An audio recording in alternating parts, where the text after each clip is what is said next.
अस्सलाम वालेकुम नाजरीन, मैं हूं लियाकत राज पर। आप देख रहे हैं लियाकत राज पर ऑफिशियल यूट्यूब चैनल। नाजरीन, ठुल शहर में अमन कैसे कायम हो, उसके लिए सरदार जुल्फ़कार सर्की ने एक जो एपीसी बुलाई थी, ऑल पार्टीज कॉन्फ्रेंस बुलाई थी। शहरियों को, दुकानदारों को वहां जमा किया गया था। लेकिन आपको तजुब होगा सुन के कि वहां जो कॉन्फ्रेंस हो रही थी तो ठुल के अंदर वारदातें भी उतनी ही हो रही हैं।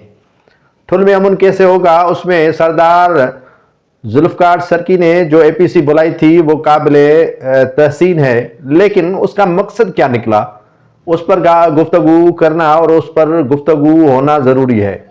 एक तो ठुल तहसील वो तहसील है जहाँ के मैंने कहा कि A section, B section, C section के हेड मुहर्रिर जो है वो उनकी मोबाइल ट्रेसिंग करवाई जाए, उनकी फॉरेंसिक करवाई जाए, वो खुद डकैतों के साथ मिले हुए हैं। दूसरा ये है कि अमन अमान कैसे कायम हो। अगर वहाँ के मुंतखब एमपीए डॉक्टर सोहराब सर्की जो छोटे भाई हैं सरदार जुल्फ़कार सर्की के, उनका कहना है कि आप असला ले लें, लाइसेंस मैं बनवा के दूंगा, आप खुद अपनी हिफाजत करें, कोई और नहीं करेगा। उसके अलावा जो है वो उन्होंने ऐसी बातें की जो मज़े का खेज हैं।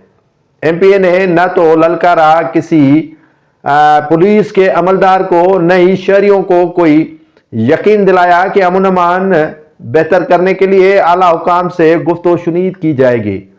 ठुल इतना भी बड़ा शहर नहीं है जिसमें चौकीदारी सिस्टम राज करके अमन अमान कायम करवाया जाए, या वहाँ के लोगों को जो भत्ताखोरी के लिए पर्ची दी जा रही है, दुकानदारों को भत्ता देना पड़ रहा है।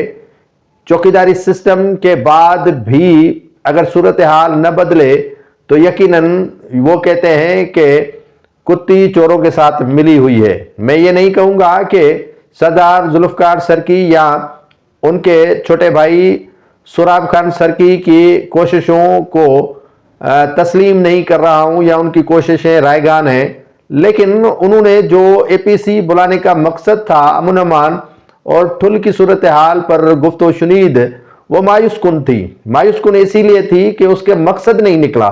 जो मकसद निकलना चाहिए था वो मकसद अगर निकाल लेते तो शायद ये एपीसी बुलाने की ज़रूरत ही नहीं पड़ती, ऐसे ही ये गुफ्तगू शुनीद करके इम्प्लीमेंट करवा लेते।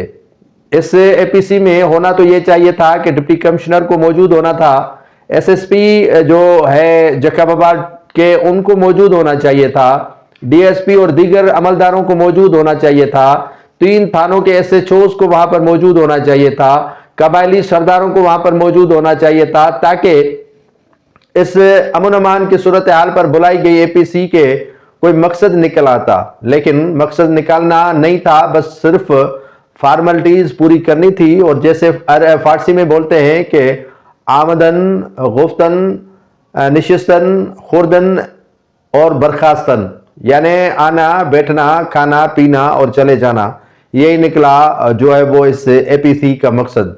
एक एमपीए है जो अपनी हार तस्लीम करते हैं और अपनी हार के साथ लोगों के साथ जो है वो आने वाले जो वाकयात हैं उन पर रोशनी नहीं डालते, उनको तहफ़्फ़ुज़ फराहम करने की यकीन दहानी नहीं कराते।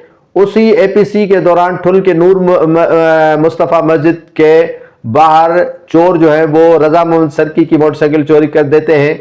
उसी के दौरान बाऊ खोसो थाने के हदूद से गाँव है अब्दुल कादिर बरोई में भत्ता न देने पर जो है वो एक शख्स है उसके जो है वो डेरे को आग लगाई जाती है।